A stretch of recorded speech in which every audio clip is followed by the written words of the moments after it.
This happened to me a few months ago. You can actually Google parts of this if you want. Mainstream articles exist, but they strip a lot of the details, which is why I'm sharing the fuller version here. I'm South African and was heading to Botswana for my sister's wedding. Her fiancé is a game ranger, and I was on a trip to meet him properly. I was supposed to be his best man, even though we didn't know each other well. After a long drive, I arrived. The first day was fun. Drinking, riding dirt bikes, laughing. The second day, the fiancé, I'll call him John, suggested we drive the edge of the Okavango Delta to look for wildlife. We saw giraffes, leopards, hippos, and lots of birds. It was brutally hot, and no elephants showed up that day, which mattered later. That evening, John got a call at sunset, and he looked shaken by what he heard. He said it was nothing when I asked.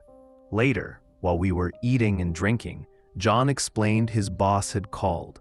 They'd found a dead elephant and wanted John to check it out. He said it could wait until morning. He'd go then. He apologized that he'd be busy, said he felt bad about leaving me alone. Then, after more beers, he invited me to come along. I hesitated. The idea of inspecting dead elephants didn't thrill me. But he said they'd use a helicopter, so I agreed. Next morning, we flew from a small airstrip in a rickety-looking chopper. On board were John, another ranger, a trainee, the pilot, and me. We searched for about an hour and eventually landed near 3 elephants, half-rotted, full of flies, stinking. The corpses looked like they'd been scavenged, but all still had their tusks. At first, I assumed poachers, but the ranger said the tusks being intact suggested otherwise. One of the smaller elephants was lying on its side with its head at a strange angle, as if it had been trying to push its face into the ground. We flew for another hour to search and saw nothing. When we returned to the first site, conversation was tense. Over lunch, I heard the ranger speculate the smaller elephant might have had a broken neck. I asked how that could happen and was met with annoyed stares. We took off again, fuel limited, and shortly after the trainee shouted. In a clearing, about a dozen dead elephants lay spread out over a kilometer or two. Their bodies were in various states of decay. Some had limbs missing, some had stomachs torn open. Again, the tusks were there. A smaller elephant nearby was missing its head, neck, and a shoulder, not eaten away, but gone, as if pulled off. We gathered around and one of the rangers climbed onto a carcass to take photos. It was oddly silent, no animals around except flies. Then we heard a loud grinding noise, like something huge shifting through sand. We assumed an elephant was still alive and trying to stand. We ran toward the sound. As I climbed onto a nearby corpse for a vantage point, I saw movement. Something dragging an elephant body toward a massive hole in the side of a small hill. The trainees and John hurried toward it, and I followed. At the entrance to that hole crouched a being, naked, long matted hair, grotesquely large. It wasn't human in proportion. Its upper body was long and spider-like, with elongated arms ending in wiry fingers with needle-like claws. Its lower body was short and emaciated, legs thin and vestigial. It pulled the elephant corpse like a sack. When it turned, its eyes were white and milky, but appeared to see us. Its face was deformed, an upturned nose, huge slab-like teeth like a hippo's, a bulbous, oddly shaped skull, and nearly translucent pale skin stretched over veiny shoulders.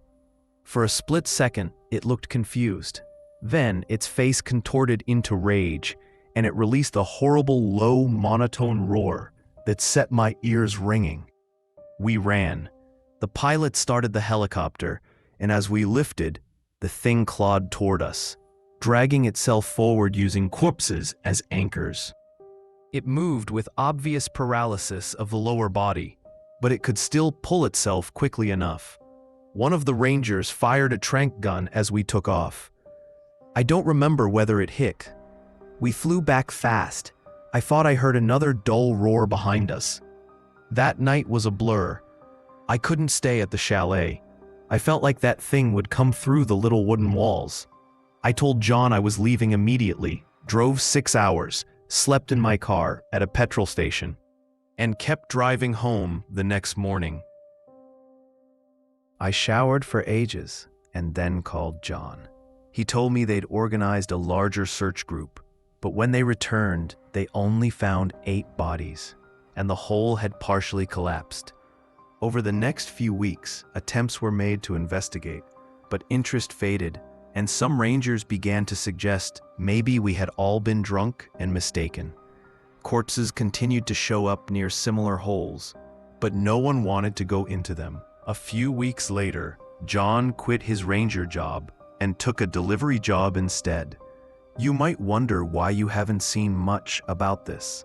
There are articles, but many attribute the deaths to a disease and only show pictures of less disturbed carcasses. They never show the holes. They sanitize the story. Bits of original content here. Not spooky so much as unnerving in the moment. I'm still jumpy around loud noises. I was living in the woods near my house for about 3 weeks, sleeping in trees, dumpster diving for food, using the YMCA for showers and laundry. I was learning survival skills and keeping to myself. There are black bears and other wildlife in the area. I had a bow for protection. One evening, while looking for a tree to sleep in, I heard dogs barking. At first, I thought it was a distant farm. The barking got closer and more frantic. I climbed a tree. 6 feet felt low, so I climbed higher. A pack of feral dogs tore into the clearing. No collars, ragged, hungry. There were 6 dogs, a German Shepherd, 2 golden retrievers, a mutt, a small bulldog, and a big Rottweiler. One of the bigger dogs could almost reach a low branch. I started throwing sticks to keep them away. The smaller dogs backed off, but the Shepherd and Rottweiler didn't care. I considered shooting one with my bow, but decided against it. A corpse would attract predators, and I wasn't prepared to deal with that. Eventually the dogs left, and I waited an hour before getting down. It was nearly dark, so I found a sturdy tree with wide branches, posted up high, and tied myself in for the night, bow at the ready. At sunrise, I climbed down and walked toward the river that runs through the woods.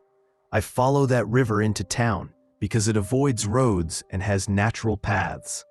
I noticed paw prints along the riverbank from those dogs and stayed alert. When I reached the town edge, I stashed my bow to avoid trouble and blended into the day. Key was washing clothes, dumpster diving for old cans, and doing everything he could to survive. He lived deep in the forest, using his 2 dogs to help him hunt and guard his small camp. He told me he felt safer out there than in the city, where people could be far more dangerous than wild animals. One night, Key noticed something strange. His dogs, usually calm, started growling at the trees. He turned off his small campfire, crouched down, and tried to listen. At first, he thought it might be a bear, but the sound that came next wasn't anything he recognized. It was a low, drawn-out moan. Not human, not animal, something in between. The dogs pressed against him, whining now, terrified. He grabbed his old rifle and scanned the darkness. The sound came again, closer this time. He said it felt like the forest itself was holding its breath. Then he saw movement, something tall and pale stepping between the trees. He couldn't see its face clearly, only the shape of its body. Too long, too thin, and it moved in a way that didn't look natural. Key aimed his gun but couldn't pull the trigger. Whatever it was stopped and stood there, watching him. He shouted into the dark, trying to scare it off, but it didn't move. The dogs barked wildly, and suddenly, the thing turned and bolted into the trees. It was fast. Much faster than any human could run. Key didn't sleep that night. The next morning, he found deep prints in the mud, almost human, but stretched, like the toes had been pulled apart. He followed them for a while before they vanished near the river. He never went back to that part of the forest again. Even years later, when he talked about it, he said he could still hear that sound, that long, horrible moan that didn't belong to any creature he knew. The green-eyed creature in the vineyard. I'm new to this, but I wanted to share something that's been on my mind for years. Back when I was about 10, my family lived on a vineyard in Northern California. The property was surrounded by rolling hills, grapevines, and dense patches of forest. During the day, it looked beautiful, but at night, it felt completely different. One summer night, my dad was out of town, so it was just my mom, my older brother, and me at home. Around 1 a.m., I woke up to the dogs barking non-stop outside. At first, I thought it was a raccoon, but they sounded more panicked than usual. I peeked out my window toward the vineyards, and that's when I saw it. Something was moving between the rows of grapes. Something big. It wasn't walking upright like a person, but not fully on all fours either. I remember the way it shifted. Fast, but awkward. Almost like it was learning how to use its limbs. Then it stopped and looked straight toward the house. I could see two glowing green eyes, reflecting the porch light from across the field. They blinked once, slowly. I froze. My brother must have heard the dogs too, because he came into my room and looked out the same window. When he saw it, he whispered, "What is that?" We watched in silence as the creature started moving again, this time toward the tree line behind the vineyard. My mom came in after hearing us whispering, but by then, it was gone. She brushed it off as an animal, maybe a mountain lion or coyote, but I knew it wasn't. The eyes were too high off the ground, easily 6 feet or more. The next morning, we went out to check the vines. There were broken branches and large footprints pressed into the dirt. Not paw prints, not human either. The shape looked wrong, like long, stretched-out feet. That night, we left the outside lights on, but the dogs wouldn't go near the vineyards again. They'd growl and whine every time we walked close. A few weeks later, one of our neighbors mentioned seeing strange shapes near the forest edge, and something tall running through the fields late at night. We eventually moved a year later, but I still think about those eyes, glowing green, unblinking, and watching from the dark.